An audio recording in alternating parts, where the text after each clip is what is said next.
जय श्री कृष्णा। सभी को राधे राधे। तो दोस्तों आज है पापानकुशा एकादशी। तो सभी को एकादशी की बहुत शुभकामनाएं।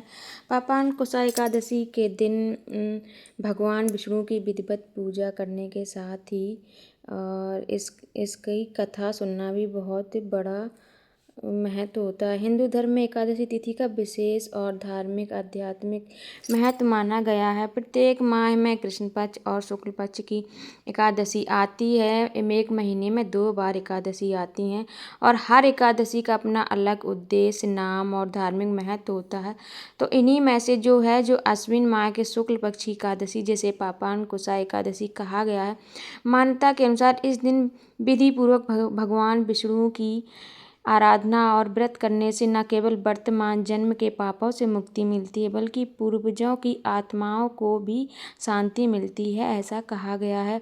और इस व्रत के दौरान जो व्रत करता है, इसके प्रभाव से पीढ़ियों तक के पापों का नाश होता है और व्रती को जो व्रत करते हैं उसको धन, सुख और समृद्धि की प्राप्ति होती है।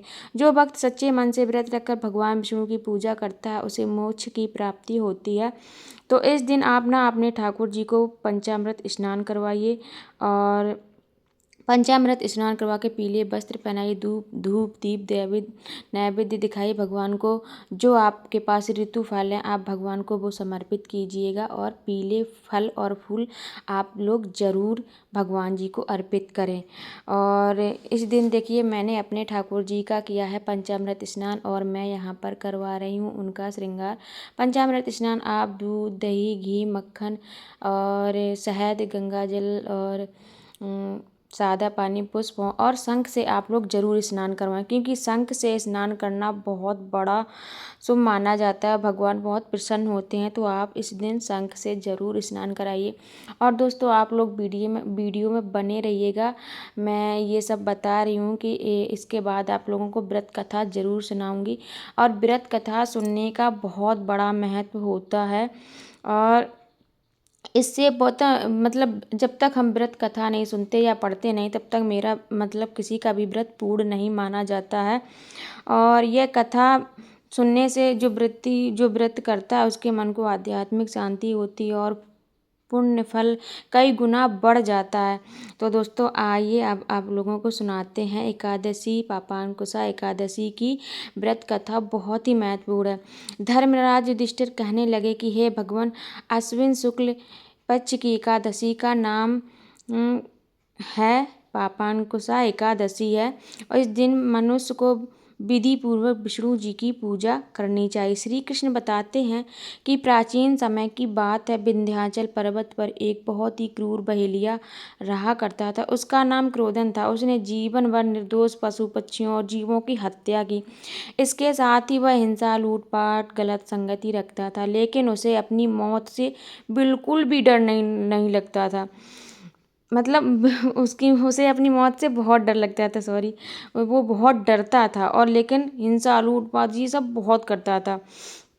बुरे कर्मों में जीवन व्यतीत करने की वजह से जब उसका अंत समय आया तो यमराज के अति भयानक दूत उसे अपने साथ नरक ले जाने के लिए आ गए। जब उसे दूत दिखने शुरू हो गए तो वह समझ गया कि अब उसका अंत करीब आ गया।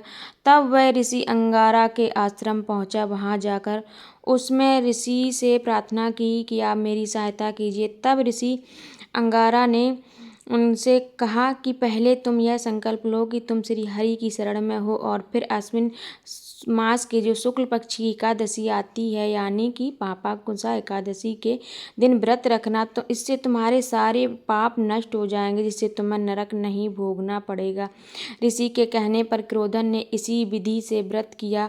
इस व्रत के प्रभाव से श्री हरि विष्णु की शरण प्राप्त हुई। तब से पापानकुशा एकादशी का व्रत किया जाने लगा। जो लोग भी अपने पापों से मुक्ति पाना चाहते हों उन्हें इस दिन इस व्रत जरूर करना चाहिए। तो दोस्तों ये थी पापानकुशा एकादशी की व्रत कथा। इसका बहुत महत्व होता है, बहुत फल होता है। आप लोगों ने सुनी। जो भी सुनता है और जो व्रत करते हैं, जब तक ये कथा नहीं सुनते या पढ़ते नहीं हैं तब तक उनका व्रत पूर्ण नहीं माना जाता है। तो दोस्तों इसके बाद फिर मैंने अपने यहाँ पर ठाकुर जी, सभी जो मेरे गुरु जी, माता जी, मैंने सबकी यहाँ पर आरती की और भोग में आप लोग जो ऋतु फल हैं और भगवान जी को माखन मिश्री तो लगाइएगा और यहाँ पर मेरी पूजा हो गई और इसके बाद देखिए मेरे ठाकुर जी की मैं यहाँ पर कर रही हूँ आरती। तो आप ना आरती इस दिन ओम जय जगदीश हरे ये वाली आरती ज़रूर गाइएगा, यही गाई जाती है, भगवान विष्णु की प्रिय आरती है, यही आरती है। तो आज के ब्लॉग में आप लोग जुड़े रहे, इसके लिए सभी को धन्यवाद। राधे राधे, फिर मिलते